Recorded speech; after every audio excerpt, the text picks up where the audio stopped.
ఆయన వాగ్దానములు ఎన్ని అయినను అన్ని ఉన్నవన్నట్టుగా ఉన్నాయట. వాగ్దానం చేసి వాగ్దానం నెరవేర్చలేదు. మరి సునీత కూడా ఈరోజు ఎంత చక్కగా వాగ్దానం, ఆమె ఎక్కడైనా దేవుడు ఆమె తోడుగా ఉంటాడ. మరి జ్యోత్స్న కూడా ఆమె రెండూ ఉన్న ఇంటికి మేము పోయినాం, అక్కడ ఉన్న ఇంటికి వచ్చినాం. కానీ దేవుడు అద్భుత రీతిగా ఆమెకి చక్కటి గృహాన్ని, మరి విక్టోరియా కూడా గృహం ఇంకా కడుతుందేమో, ఆమె కూడా దేవుడు ఖచ్చితంగా ఇస్తాడు. తన పిల్లలను దేవుడు ఎక్కడున్నా ఎప్పుడు ఎన్నడూ మర్చిపోడు. మరి ఆమె భర్త ఉద్యోగ విషయంలో, పిల్లల విషయంలో దేవుడు ఎంత గొప్ప సహాయం చేసేస్తున్నాడు. అందుకే యెహోవా ఆశ్చర్యకార్యాలు చేస్తున్నాడు, ఆయన గురించి కొత్త కీర్తన పాడుడి. ఆయన దక్షిణ హస్తము, ఆయన పరిశుద్ధ బాహువు ఆయనకు విజయం కలుగజేస్తుందంట. ఈ యొక్క దేవుని యొక్క రక్తంను ఈ గృహంలో ప్రోక్షించి, ఆయన హస్తము ఈ గృహానికి తోడుగా ఉంచి జీవిత పర్యంత వరకు ఈ కుటుంబానికి నెమ్మది సమాధానం దేవుడు కలుగచేయుగాక. ఆమేన్, ఆమేన్, ఆమేన్. ప్రార్థిస్తున్నాం. ప్రేమగల ప్రభా, మీకు ఎంతగానో వందనాలు స్తుతులు స్తోత్రం చేయించుకుంటున్నాం తండ్రి. జ్యోత్స్నకు మీరు ఇచ్చిన గృహంలో వధింపబడిన గొర్రెపిల్ల రక్తాన్ని ప్రకటించండి తండ్రి. దేవా, ఈ గృహం మా ప్రభాని మీరు ప్రత్యేకించి ప్రతిష్ఠించమని ప్రార్థిస్తున్నాం. దేవా, ఈ యొక్క గృహము అనేకులకు ఆశీర్వాద గృహంగా, అనేకులకు రక్షణ గృహంగా, అనేకులకు ఆతిథ్యం ఇచ్చే గృహంగా నా ప్రభాని నిన్ను గణపరిచే గృహంగా, నిన్ను మహిపరిచే గృహంగా, నిన్ను కొనియాడే గృహంగా ఈ గృహాన్ని మీరు చేసినందుకు నీకు ఆచరిస్తాం. మరి ముఖ్యంగా జ్యోత్స్నకు ఆరోగ్యం, బలం, శక్తి మీరు దయచేయండి దేవా. ప్రతి విధమైన భయం, అలజడి, కలవరం ఏ సమయంలో గర్దించి కాదడగా బంధించమని ప్రార్థిస్తున్నాం దేవా. జ్యోత్స్న కనికరించండి, ఆమె భర్తను కనికరించండి. ఆమెకి ఇచ్చిన పాపను బాబును బట్టి కూడా నీకు ఆచరిస్తున్నాం. వారి ఉన్నత చదవడానికి మీకు కృపాస్థానం దయచేయండి దేవా. జయరాజన చామంతి దగ్గర మీరు కనికరించి వారికి ఇచ్చినట్టు నా ప్రభాని ఇద్దరు కుమార్తెను బట్టి, ఇద్దరు కుమారుని బట్టి నీకు ఆచరిస్తున్నాం దేవా. సునీల్ రాజు మా ప్రభాని మరి చిన్నను మధ్యని స్వర్ణను జ్యోత్స్నను ప్రత్యేకంగా మీరు ఆశ్రయించి మీ జ్ఞానాత్మత నింపమని ప్రార్థిస్తున్నాం. మరి జ్యోత్స్న వారి భర్త యొక్క దేవా కుటుంబీకులందరినీ కూడా మీరు ఆశ్రయించండి. స్తోత్ర దేవా. బిడ్డ ఉద్యోగంలో రాకపోకలో మీ సన్నిధి తోడుగా ఉంచి మరి ప్రమోషన్స్ లో కూడా నా అందరి బిడ్డ ముందుకు నడిపించమని ప్రార్థిస్తున్నాం దేవా. మీకే స్తోత్రం, మీకే స్తోత్రం, మీకే స్తోత్రం, మీకే స్తోత్రం. జ్యోత్స్న కూడా డిగ్రీ చేస్తుండగా దేవా నిశ్చితమైతే ఆమె కూడా జాబ్ దాయించమని ప్రార్థిస్తున్నాం. అట్లాంటి అడ్డుకోవడం కూడా ఏ స్నామంలో దయపరచమని ప్రార్థిస్తున్నాం. ఏసయ్య నా ప్రభాని ఆమెకి ఇచ్చిన నా ప్రభాని మంచి మనసుని బట్టి నీకు చెల్లిస్తూ ఆసక్తిని బట్టి నీ నామం పెట్టి ప్రార్థన జరగాలని ఆమె ఆశపడింది తండ్రి దేవా. మీ యొక్క రక్తంని ప్రోగించండి, మీ ఆత్మ కుమ్మరింపు దయచేయండి, మీ ఆత్మ నడుపుదల మాత్రం కుటుంబానికి మీరు దయచేయండి. జీవిత పర్యంత వరకు నేను ఆనుకుని జీవించే బిడ్డగా కృప దయచేయమని మరి సహకరించిన సదోజమకును నంతలే సునీత కుటుంబాన్ని కూడా దర్శించమని దయచేస్తామని ప్రార్థిస్తున్నాం తండ్రి. ఆమేన్, ఆమేన్, ఆమేన్. పరలోకమందుండే నా తండ్రి, నీ నామం పరిశుద్ధమగుచుగాక. నీ చిత్తము నెరవేర్చునట్లు 12 నుంచి 14 వరకు చదువుతున్నాం. 6వ దూత తన పాత్రను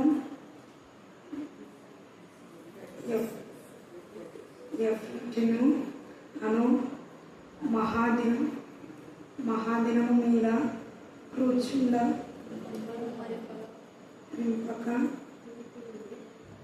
తూర్పు నుండి వచ్చి రాజునకు మార్గము సిద్ధపరిచినట్లు దాని నీరు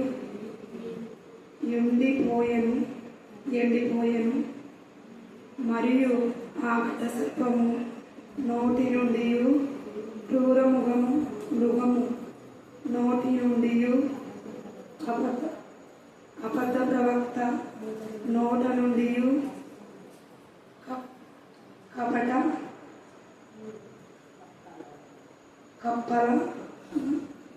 కపటల వంటి 3 ప్రవక్తి అపవిత్రాత్మలను బయలు వెళ్ళగా చూచితిని.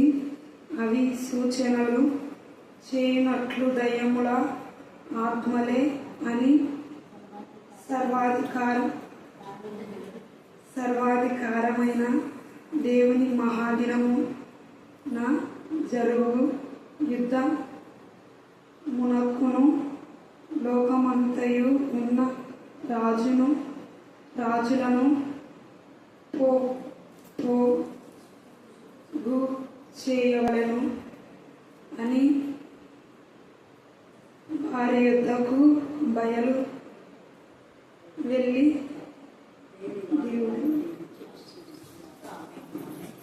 కప్పల వంటి 3 అపవిత్రాత్మలు. ఏంటి చెప్పండి? కప్పల వంటి 3 అపవిత్రాత్మలు. మళ్ళీ గట్టి చెప్పండి. కప్పల వంటి 3 అపవిత్రాత్మలు. చూడండి, ఇక్కడ అపవిత్ర ఆత్మలు అని చెప్పలేదు. ఆ అపవిత్ర ఆత్మలు కప్పల్లాగా ఉన్నాయంట. ప్రపంచంలో ఎన్నో జంతువులు ఉన్నాయి కదా. ఆ జంతువులలో ప్రత్యేకంగా ప్రకటన గ్రంథంలో కప్పలనే ఆ జంతువు గురించి, తర్వాత క్రూర మృగం, తర్వాత ఘట సర్పం గురించి కూడా మాట్లాడుతూ ఉంటాడు. అంటే ఇవన్నీ కూడా అపవిత్రమైన జంతువులే. పాము కూడా అపవిత్రమైన జంతువే. కానీ అపవిత్రమైన ఈ కప్ప అనే మాటకు ఎందుకు అలాగా చెప్పాడు అంటే, కప్ప ఉభయచర జీవి అని అందరికి తెలుసు, చదువుకున్న వాళ్ళకంతా కదా. సైన్స్ తెలిసిన వాళ్ళకందరికి కూడా కప్ప ఉభయచర జీవి అని మీరు వింటూ ఉంటారు. అంటే 2 విధాల జీవితం ఇది కలిగి ఉంటుంది. భూమి పైన ఉంటుంది, నీళ్ళలో ఉంటుంది అని దాని అర్థం. 2 విధాలైనటువంటి జీవితం. అలాగనే ఈ అపవిత్రాత్మలు కలిగినటువంటి వ్యక్తులు కూడా ఎలా ఉంటారంటే భ్రమపరిచే ఆత్మలు. అంటే పైకి భక్తి కలిగిన వాళ్ళే ఉంటారు, కానీ నిజమైన భక్తి కాదు అది. ఒట్టేంటి? దైవికమైన భక్తి కాకుండా దుష్ట శక్తుల సంబంధమైన భక్తి, మూఢ భక్తి ఉంటుంది.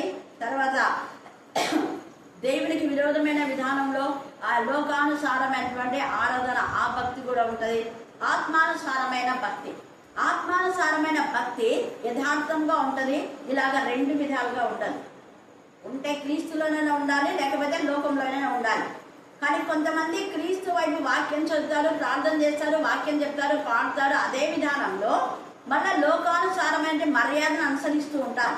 నక్షత్ర జాతకుల దగ్గరికి వెళ్ళడం, మూఢనమ్మకాలు, ఆచారాలు, కట్టుబాట్లు ఇవి చేస్తూ ఉంటారు. లోకానుసారమైన మర్యాదను అనుసరిస్తుంటారు. అది చేయకూడదు. అలా చేయడానికి ప్రేరేపింప చేసేది ఎవరంటే ఈ దురాత్మనే. వాళ్ళకి చెడ్డ ఆలోచన ఇస్తుంది అన్నమాట ఈ దురాత్మ.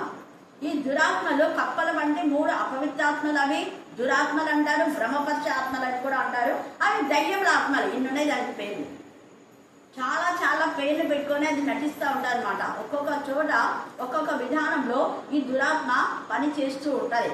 అందుకే 3 కప్పల వంటి అపవిత్రాత్మలు బయలువెడగా చూచుతని అనే మాట మనం చూస్తే, ఈ 3 అపవిత్రాత్మలు ఏం చేస్తాయంటే మనుషుని అపవిత్రపరుస్తాయి.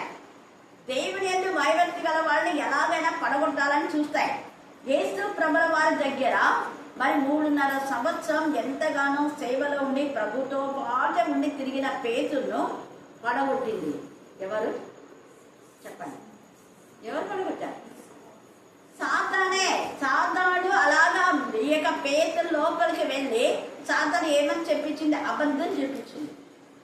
ఈ దయ్యంలో ఆత్మలో అపవిత్రాత్మలు, భ్రమపరచాత్మలు ఏంటంటే అవి అబద్ధాలు చెప్తాయి.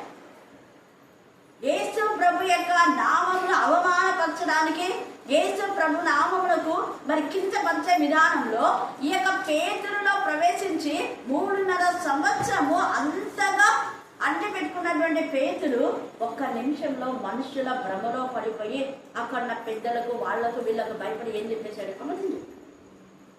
యేసు ప్రభు ఎవరో నాకు తెలీదు. ఒక్కసారి అంటే సరే, మళ్ళీ రెండోసారి మేము చూస్తాము, నిజంగా నువ్వు ఆ వ్యక్తికి సంబంధించిన వ్యక్తివే, మేము చూసాం కదంటే, అంటే అతను ఎవరో అసలు నాకు ఎరుగుదు అని చెప్పి అక్కడి నుంచి లేచి ఇంకోసారి 3 సార్లు అబద్ధం చెప్పేసరికి ఏమైంది? గట్టిగా చెప్పాలి. ఇంకా కోడి కూతకు పేతులకి ఏమైందంట? జ్ఞానోదయం. అయ్యో, నేను ఎంత అవివేక పని చేశాను.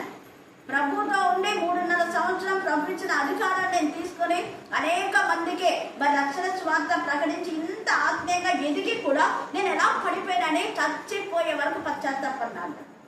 అందుకే ఈ రాత్రి కాలసందు భ్రమపరిచే ఆత్మలు మనల్ని కూడా భ్రమలో పట్టేస్తుంది.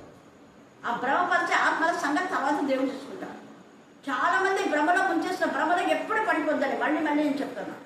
భ్రమపరిచే ఆత్మలు చాలా క్విక్గా నిన్ను భ్రమలో పడేసి తర్వాత నీవు ఆ భ్రమపరచడ ఆత్మ యొక్క మాట వినడం ద్వారా దేవుని ఉగ్రత గురిపై, దేవుని కోపానికి గురైపోయి మరి దేవుని యొక్క మరి నామమును మన అవమానపరిచినప్పుడు ఎంత ఉగ్రత వస్తే అంత ఉగ్రత వస్తుంది.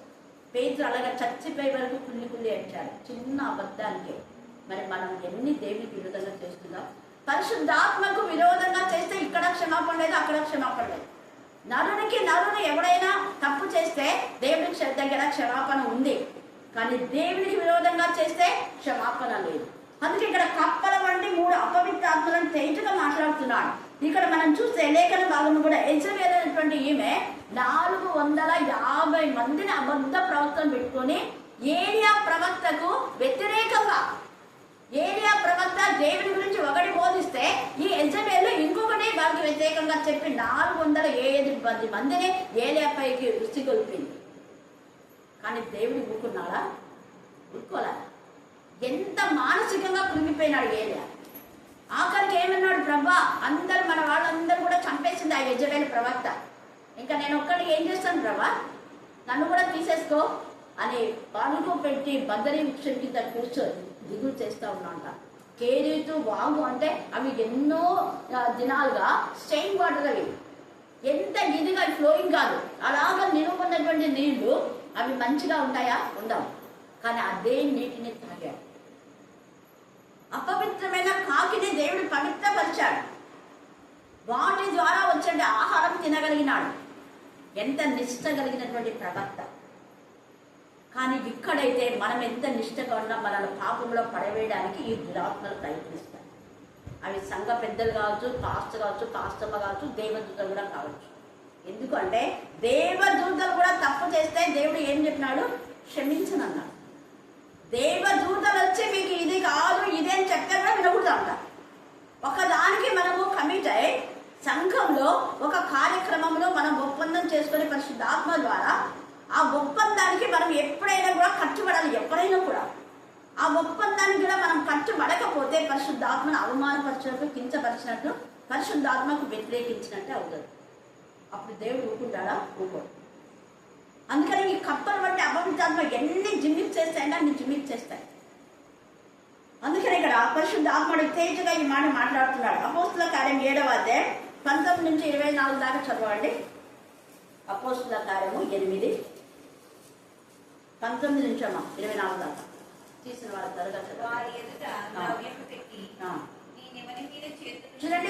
ఎదుట ద్రవ్యం పెట్టి నేను ఎవరి మీద చేతులు ఉంచుదునో వారు పరిశుద్ధాత్మను పొందినట్టు ఈ అధికారం నాకు ఇయ్యుడని అడిగాను. అందుకు పేతురు నీవు ద్రవ్యమిచ్చి దేవుని వరం సంపాదించుకుందునని తలంచుకొనినందున నీ వెండి నీతో కూడా నశిస్తుంది అంటే అర్థమైంది, నువ్వు కూడా నశిస్తావు. చూసినారా ఎంత తేటగా మాట్లాడుతున్నాడు. ఇతనికి వాక్యం తెలుసు, అంతా తెలుసు. తెలిసి పరిశుద్ధాత్మ శక్తి తెలుసుకొని పరిశుద్ధాత్మను పొందుకొని డబ్బు ఇచ్చాడు. ఈరోజు ఒక పాస్టర్ అల్లుడు, అది సుకన్య వాళ్ళ ఊరు అల్వాల్ నుంచి వచ్చాడు ఒక పాస్టర్. అక్కడ ఏసీటీసీలో నా గురించి చెప్పారంట. అదే పనిగా పెట్టుకుంటూ వచ్చి రాజేష్ తీసుకొని వచ్చినారు. మీరు ఇక్కడ పని చేస్తున్నారంట, మీ ఫ్యామిలీ గురించి చాలా మంది చెప్పారు మేడం అంటే మేడం అనొద్దు అక్క అని చెప్పాను. పాస్టర్ ఆయన కూడా అంటే పాస్టమ్మ నాకు తెలిసేది, నేను పాస్టమ్మ అనిపించుకోనంటే మీరు ఇక్కడ రెగ్రెంట్ చేస్తున్నారు కదా అది కూడా చెప్పిండు అని అంటే నేను పెట్టుకొని అంటాను రెగ్రెంట్ అని చెప్పి కొన్ని మాట్లాడుకుంటే కొంతమంది డబ్బిచ్చి వస్తున్నారు పాస్టర్స్, చాలా బాధగా ఉంది అని చెప్పేసి ఒక థియరీ రాసినాడు. ఒక గూడూరు గురించి రాయాలనుకున్నారు. గూడూరు గురించి రాయడానికంటే మీరు మేడం దగ్గరికి వెళ్తే మీకు అంతా పుష్టి ఇస్తుంది అని చెప్పారంట. ఇంకా చాలా మాట్లాడాలని కొన్ని విషయాలు. అప్పుడు నిజంగా ఆ వ్యక్తి చెప్పిన మాట ఏంటి తెలుసా?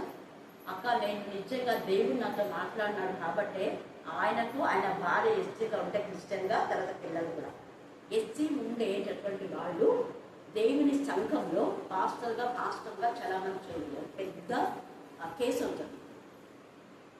ఈరోజు రాజేష్ ఎదురునే చెప్పిస్తున్నాడు. మౌనం అయిపోయినాడు రాజేష్. విన్నావా అన్న? నేను ఎందుకు వాక్యానుసారంగా చెప్తున్నాడు మీరు అర్థం చేసుకోరు. వాళ్ళ మాటలు వీళ్ళ మాటలు అంటే వాళ్ళతో పాటు మీరు కూడా నాశనం అయిపోతారు. ఉందా ఇలా? నీతో పాటు ఏమవుతుంది? నీ పెళ్ళి అంటే అతనితో పాటు ఎవరెవరైతే దీంట్లో ఇన్వాల్వ్ అవుతారో వాళ్ళందరికీ ఇదే శోధన వస్తారు. చాలా జాగ్రత్తగా ఉండాలి. మనం వాక్యంలో అవునంటే అవును, కాదంటే కాదు, అంతే. ఒక నిర్ణయం తీసుకుంటే ఆ నిర్ణయానికి మనం చచ్చిపోయే వరకు కట్టుబడి ఉండాలి. అది పరిశుద్ధాత్మతో చేసుకునే నిర్ణయాన్ని. ఇక్కడ ఇతను ఎంత ఇదిగా వీళ్ళందరూ చేస్తున్నారని తను చెయ్యాలనుకున్నాడు, కానీ అది తప్పది. తర్వాత అతని పశ్చాత్తాపడి అయ్యో నా కోసం మీరే వేడుకొని ప్రార్థన చేయండి అంటాడు. అప్పుడు వాళ్ళు ప్రార్థన చేస్తే అతనికి కొంత మారు మనసు వస్తుంది ఆ వ్యక్తికి. కానీ ఇంకొక వ్యక్తికి ఇలాగనే ఉన్నాడు. ఈ బ్రహ్మపంచ ఆత్మలు, కప్పల వంటి అపవిత్ర ఆత్మలు మానవుల్లో ప్రవేశించి ఇలాంటి జిమ్మిచ్చేస్తాయి. వాళ్ళకి వాక్యం తెలుసు, ప్రార్థన తెలుసు, సహవాసంలో ఉన్నారు, వాక్యం చెప్తారు. మళ్ళీ ఇతను కూడా సేవకుడే, ఇప్పుడు చెప్పిన ఈయన కూడా సేవకుడే. సేవకులైన వాళ్ళే బ్రహ్మపరుస్తారు సంఘాన్ని. జాగ్రత్తగా ఉండాలి. అక్కడ చూడండి అపోస్తుల కార్యం 13వ అధ్యాయంలో మీరు చదివితే అక్కడ కూడా ఒక వ్యక్తి ఉన్నాడు. 13:6 నుంచి 12 దాకా. సంచరించి పాపు అని ఊరికి వచ్చినప్పుడు గారడివాడును, చూడండి ఇక్కడ గారడి వాడును అబద్ధ ప్రవక్త తేటగా రాస్తున్నాడు. ఇక్కడ వాడు గారడి చేస్తాడు, వాడు అబద్ధ ప్రవక్త అయిన బర్యేసు. సెర్గీ పౌలు అనే ఒక అధిపతి దగ్గర ఉండి అధిపతిని మెప్పించి అధిపతితో డబ్బులు తీసుకుంటుంటాడు. కానీ మీరు చేసే కార్యక్రమాలంతా తప్పుడు బోధం. నేను అందుకే తప్పుడు బోధం ఖండించేది. కానీ మనలోకి అది నచ్చదు. ఎవరు చెప్పినా వినండి నేను అంట. ప్రార్థన చేసిన తర్వాత చలం టీచర్ అవి ఇవి అని చెప్పకుండా అంటే మీరు చెప్పకూడదు అన్నా నేను చెప్తాను. ఎందుకంటే వాక్యంలో ఉంది కాబట్టి. వాళ్ళకి ఎందుకంటే వాళ్ళకి తప్పులు బయట పడుతున్నాయని చెప్పొద్దు అంటారు. కానీ వాక్యంలో ఏముందో మీరు చూడండి. ఇప్పుడు ఇక్కడ మనం ఇక్కడ పెట్టేసి మీరు 1 కొరింథీ 14వ అధ్యాయం 30 వచనం చదవండి. అక్కడ ఉందో లేదో చూపిస్తా.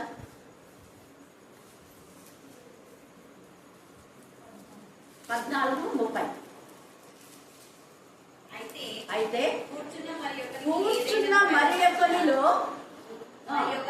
మరి యొక్కనికి ఏదైనా బయలుపరిచిన ఎడలా మొదటి వాడు ఏం చేయాలంట? అండర్లైన్ చేసుకోండి. చాలా సార్లు నేను వాక్యం చెప్పేప్పుడు పెద్ద వాళ్ళైనా బిషప్ అయినా ఎవరైనా వాక్యంలో తప్పు ఉందంటే ఖచ్చితంగా మనం చెప్పాలి. పరిశుద్ధాత్మ చెప్పిస్తాడా? నేను కాదు చెప్పేది, నేను కాదు. మౌనంగా ఉండి నోరు మూసుకోవాలి. అసలు చెప్పాలంటే నేను ఇంకా మధ్యాహ్నం చెప్పాను, అంత అయిపోయిన తర్వాత చెప్తా. అయిపోయిన తర్వాత ఇదిగో ఈ వాక్యం నువ్వు చెప్పింది తప్పు అని అలా తప్పు రుచి అది చెప్పకపోతే, చెప్పిన వాడు తప్పు సరి చేసుకోకపోతే వాళ్ళకి శిక్ష. చెప్పకపోతే నన్ను అడుగుతాడు దేవుడు, నువ్వు వాక్యం తెలుసు కదా ఎందుకు చెప్పలేదు. చెప్పడం ద్వారా ఏమవుతుందంటే ఇంకొకరు ఆ తప్పు ఏం చేయరు, రిపీట్ చేయరు.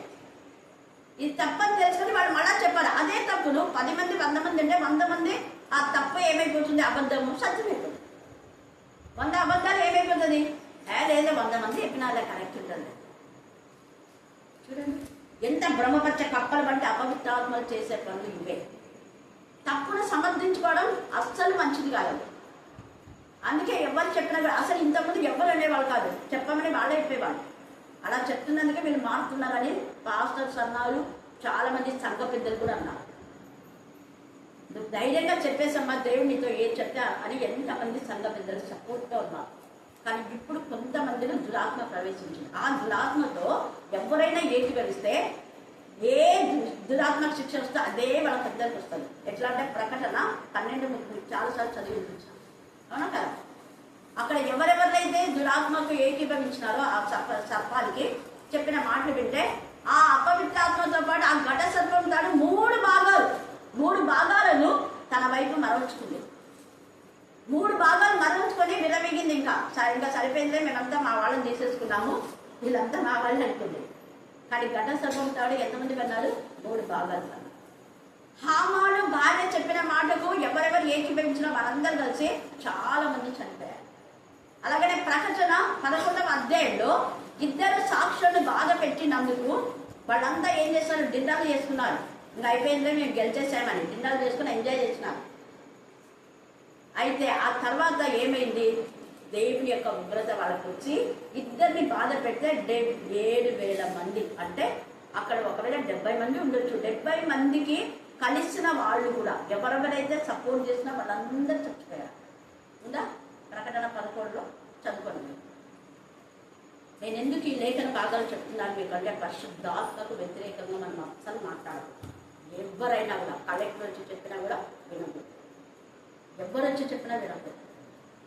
స్టిల్గా ఉండాలి. ఇంకా మనం ఇదో వీళ్ళ నాన్నలాగా వాళ్ళ నాన్న ఎంత బాగా గట్టిగా మాట్లాడినారు. ఎందుకుంది కమిటీలు అన్నీ తీసేసి వాళ్ళని చెప్పమని అన్నాడు ధైర్యంగా. అది సెక్రటరీ అంటే ఇలాంటి సెక్రటరీ కదా, అవునా కదా? గట్టిగా డైరెక్ట్గా ఫోన్ చేసి మాట్లాడినాడు. అవతల వ్యక్తి కాడ నేను ఉన్నట్టు తెలియదు. అది వాళ్ళకి ఎప్పుడు వాక్యానుసారంగా ఒక నిర్ణయం మనం చేస్తే అప్పుడు చేసినప్పుడు పరిశుద్ధాత్మ ద్వారా ప్రార్థన చేస్తే బెంజమిన్ చెప్పిన నేను ఆ పాస్టర్కు రాజేసుకున్నాను. మేమందరం కలిసి ముఖ్యంగా అందరం కలిసి అడ్వైజర్ అంకులు, వేమన్ అంకులు, తర్వాత బెంజమిన్ అన్న, ఇంకా కొంతమంది ఇద్దరు కలిసి ప్రార్థన పూర్తిగా ఇది అప్పుడు చేసిన నిర్ణయం. లేకపోతే ఇష్టానుసారంగా తీసుకొని ఎవరికి వాళ్ళు డబ్బులు వాడుకొని జొన్నలు అమ్మినాక ఇస్తాను అన్నారు. కూరగాయల స్వార్థ మొక్కను అడగండి, ఎవరు వాళ్ళకి తప్పలేదు. ఆమె పెట్టినాను అనుకున్నాను. ఎంత నమ్మకంగా మనం చేస్తుంటే అసలు నిజంగా స్త్రీల సహవాసంలో, స్త్రీల సమాజంలో వాళ్ళు ప్రతి విషయంలో దేవునికి భయపడి ప్రతి పైసా కూడా లెక్క ఉంటుంది. ఆ మణిపూర్లో వాళ్ళకు ఇవ్వడానికి ఎవ్వరి ముందుకు రావాలి. మన స్త్రీల సమాజం ఒకటే అన్ని ముందు ఇచ్చినాము. ఎంత శ్రమ మన వాళ్ళు మాత్రమే. పైగా నేను ప్రతిదీ మీతో చెప్తున్నా కదా, మీతో చెప్పే చేసేది, చెప్పకుండా ఎప్పుడు చేయలేదు. పాస్టర్స్ వాళ్ళ కొడుకుల పెళ్ళైనా అందరికి సమానమే. ఒక పాస్టర్ ఉంటే 30,000, ఇంకో పాస్టర్ ఉంటే 3,000, అట్లా కుదరదు. ఎవరికైనా ఒకటే. ఆనంద్ కూడా సంఘంలో ఉన్నాడు కాబట్టి అందరికీ సమానం. మీకు చెప్పి మిమ్మల్ని అడిగి మీరు ఏది అంటే అదే నేను చేస్తాను. అది ఉండాలి. ఇళ్ళ దగ్గర ఉండి గుర్తుతానం చేసుకోండి. దేవుడు చూస్తున్నా అందరి మధ్యలో అందరి ఏకీభవించిన ఇదే దేవుడు కోరుకుంటారు. వీళ్ళైతే ఈ గడ్డ చర్మము ఎవరికి తెలియకుండా లూసిఫరు 3 భాగాలు ఇచ్చడానికి ఏంటంటే ఒక్కొక్కరిపై తన వైపు మరల్చుకుంది. కానీ ఏమైంది, దాంతో పాటు నలుగురు పడిపోయారు. ఈ హామాన్ వాళ్ళు కూడా చేసిన పనికి ఎంతమంది తన కుటుంబంలో వంశం, బంధువులు, సంబంధికులు ఎవరైనా సకలించి అందరూ చచ్చిపోయారు. అందుకే కప్పలు వంటి 3 అపవిత్రాలు డేంజర్ చాలా. వాటి విషయం మనం చాలా చాలా జాగ్రత్తగా ఉండాలని ఈ యొక్క 13వ అధ్యాయం అపోస్తుల కార్యం మీరు చదవండి. ఇంటికి వెళ్ళిన తర్వాత అతను గుడ్డివాడైపోతాడు, పశ్చాత్తాపడాడు. ఇతను పశ్చాత్తాపన్నాడు, ఫిలిప్పి పశ్చాత్తాపన్నాడు. అపోస్తుల కార్యం 8వ అధ్యాయంలో ఉన్న వ్యక్తి పశ్చాత్తాపన్నాడు. కానీ 13లో ఉన్న వ్యక్తి పశ్చాత్తాపం లేదు కాబట్టి భయంకరమైన ఉగ్రత అతనికి వచ్చేసి పౌలు గట్టిగా తిట్టేస్తాడు. అతను ఏమాత్రం కూడా మొహమాటం లేకుండా తిట్టేస్తాడు. అతను కూడా సేవకుడే కానీ తప్పు సేవ చేస్తున్నాడు, తప్పుడు బోధన చేస్తున్నాడు. తర్వాత మనం చూస్తే 2వ తిమోతి 4వ అధ్యాయం 14 చదవండి. 2వ తిమోతి 4:14.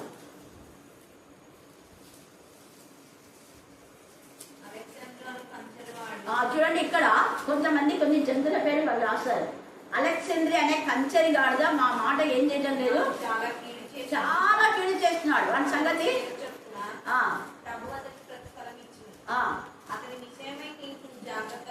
చూడండి, ఇక్కడ చెప్తున్నాడు ముందే జాగ్రత్తగా ఉండండి. వీడు చాలా సంఘాలు కీడు చేసేవాడు.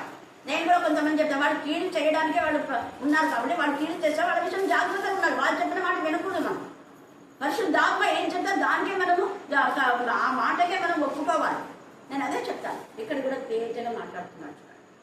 తర్వాత అతను మా మాటలను బహుగా ఎదిరించెను.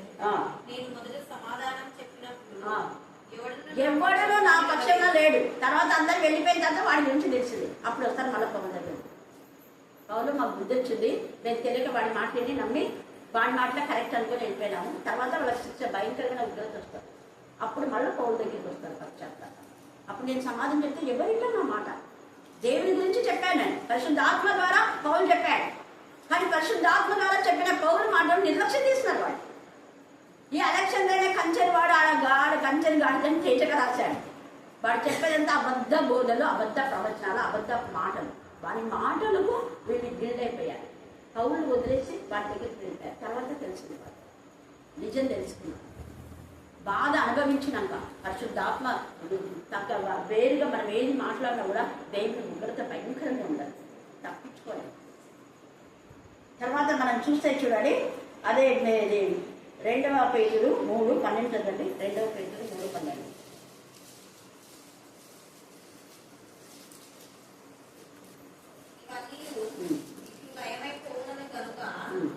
ఆకాశము రవ్వుకొని లయమైపోవునట్లు పంచభూతములు మహావేగంలో పడిపోవునట్లు దేవుని దినము రాకడ కొరకు కనిపెట్టుచు దానిని ఆశతో ఆపేక్షించుచు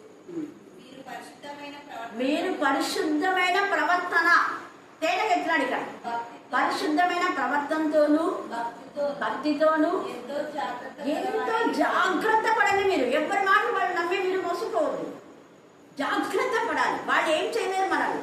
మన ఆత్మలు మన దేహాన్ని మరి పరలోకానికి చేర్చే దేవునికి పరిశుద్ధాత్మకు మాత్రమే మనం భయపడాలి. దేవుని ఎందుకు భయభక్తి గల వాళ్ళకే భయపడాలి.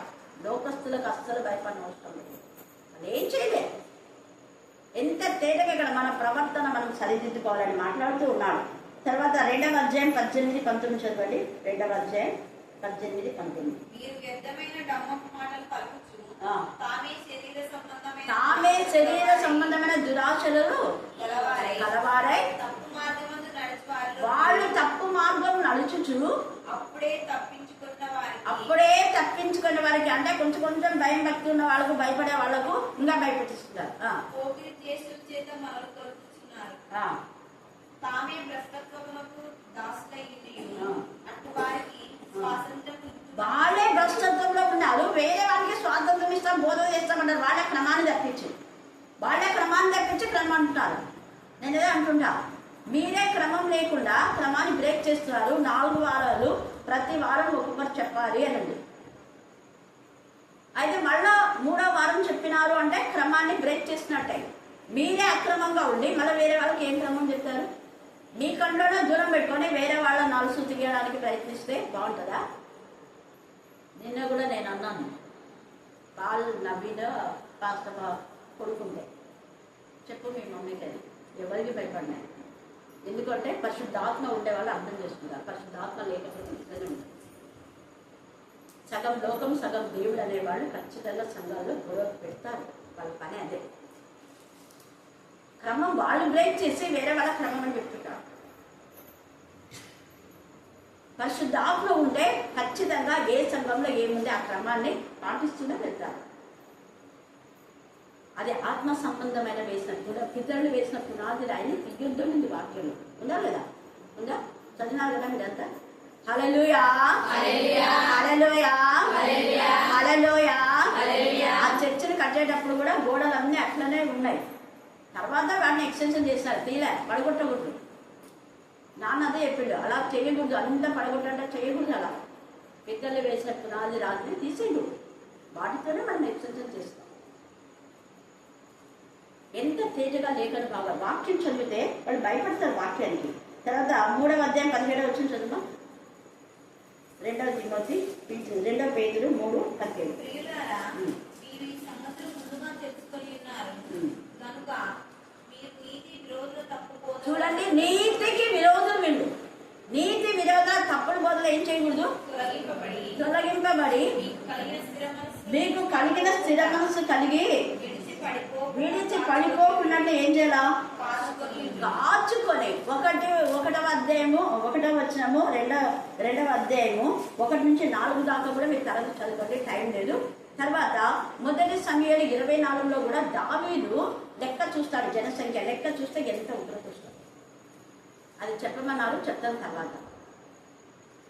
ఎప్పుడంటే నేను ఇన్ని సంవత్సరాలు అయింది మన ఇంట్లో, తర్వాత చర్చిలో 15 సంవత్సరాలుగా ప్రతిదీ నన్ను అడిగే చేశారు సండే స్కూల్. ఏనాడు ఎంత ఉందని అడగలేదు. ఈవెన్ నాకున్న శాలరీ కూడా ఎంత ఉందని నేను చూసుకోను, ఇంకెంత తీసుకుని. ఎన్నిసార్లు నవీన్ కానీ పిల్లలకు క్యాష్ తీసుకొని వస్తారు కదా బ్యాంకులో నుంచి, ఒకసారి 1,00,000, ఒకసారి 50,000 కౌంట్ చేసుకున్నాకంట. లేదు, నమ్మకం అంట. ఎప్పుడు కౌంట్ చేయలేదు. ఇన్నేళ్ళైంది స్త్రీలకు ఎంత అని ఎప్పుడు అడగలేదు నేను. అడగకూడదు.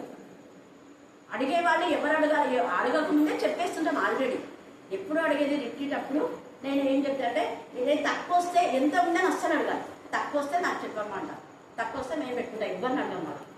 తక్కువ వచ్చింది కానుకలు ఎప్పుడైనా అన్నమ్మా, ఎప్పుడంటే 5,000తో రిట్రీట్ జరిపించినాం. ఏం తెలుసు వాళ్ళకు తెలియకుండా మాట్లాడుతున్నారు. మాట్లాడదామని అనేసరికి వెళ్ళిపోయినాను. తర్వాత చెప్పాను కొన్ని విషయాలు. ఎందుకు నేను చెప్తున్నానంటే, దేవుడి యొక్క మందిరంలో మనం ఎంత జాగ్రత్తగా ఉండాలో అంత జాగ్రత్తగా ఉండాలి. రెగ్యులర్గా మంగళవారం శీలకు వచ్చి, ఆదివారం వచ్చి అప్పుడు మాట్లాడితే అది పద్ధతి. హల్లెలూయా, హల్లెలూయా, హల్లెలూయా.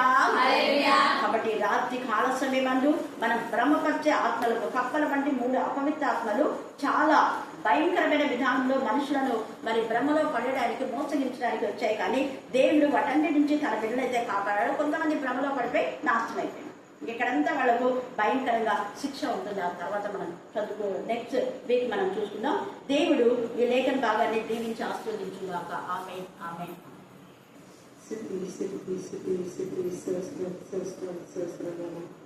ప్రేమగల తండ్రి, కృపగల తండ్రి, మీ పాదములకి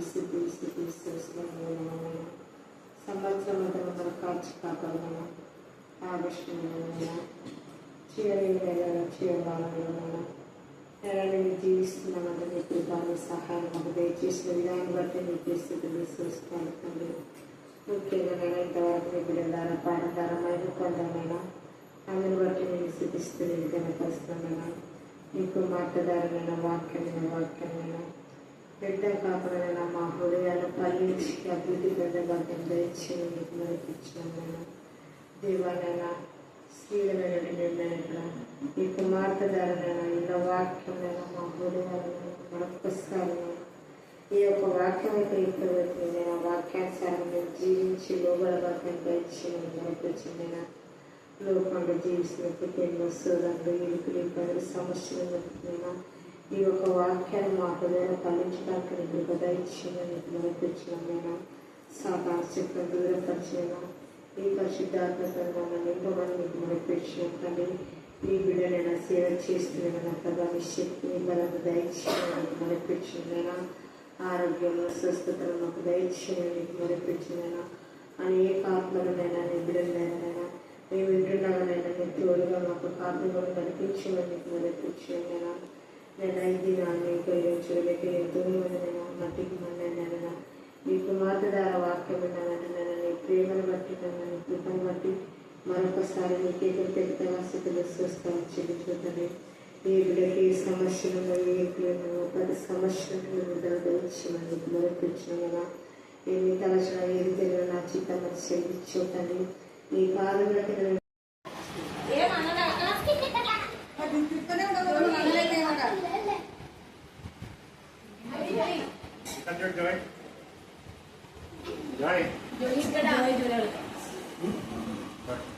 పిల్లలు ఎవరన్నా చూస్తారా? చెప్పండి.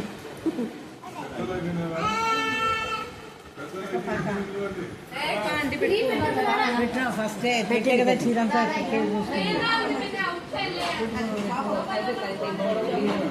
పిల్లలు కూర్చోండి.